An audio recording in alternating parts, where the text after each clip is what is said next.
Copagir, basé à Dole, emploie des personnes éloignées de l'emploi, notamment dans le domaine du réemploi et de la valorisation des textiles usagés.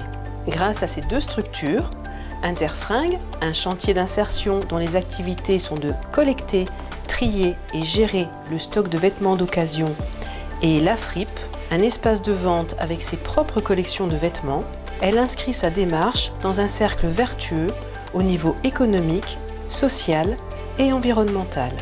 Copagir compte aujourd'hui 95 salariés, dont 59 en insertion. Un parcours d'insertion, il doit être composé de 3 dimensions. Une dimension remise au travail, ça paraît assez évident, mais remise au travail.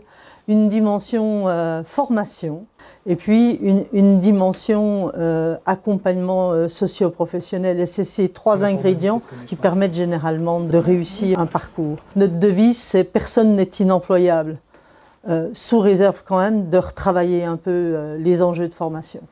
En début, j'avais un petit peu peur, pas trop confiance, mais à la fin, j'étais très contente que j'ai réussi.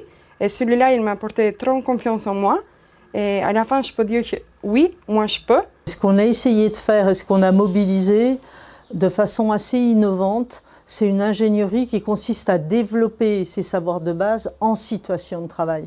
Pour apprendre à travailler en situation AFEST. Nous sommes en train de créer des outils de travail pour qu'on forme tous nos salariés de la même manière. Donc on crée des situations où on peut les évaluer dessus pour faire ressortir leurs compétences.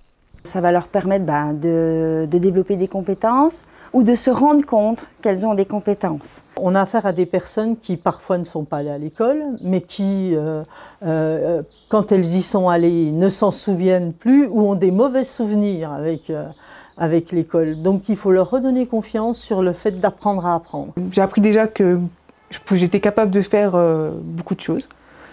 Que malgré que le temps qui est passé, et puis ça fait longtemps que j'ai quitté le cycle scolaire, donc je ne pensais pas que je pourrais réapprendre aussi facilement quelque chose.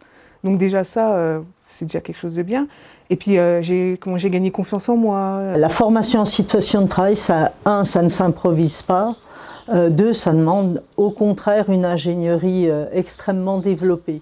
C'est ce que j'appelle moi un parcours intégré. Ne jamais dissocier en insertion les enjeux de mise au travail et les enjeux d'apprentissage. On ne devient pas vendeuse juste parce qu'on fait de la vente.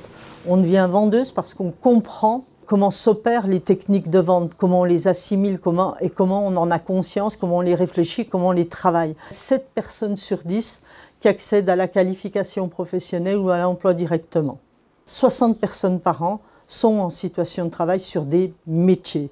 On est capable de mesurer les efforts, les difficultés et les réussites des parcours des personnes, et c'est extrêmement valorisant.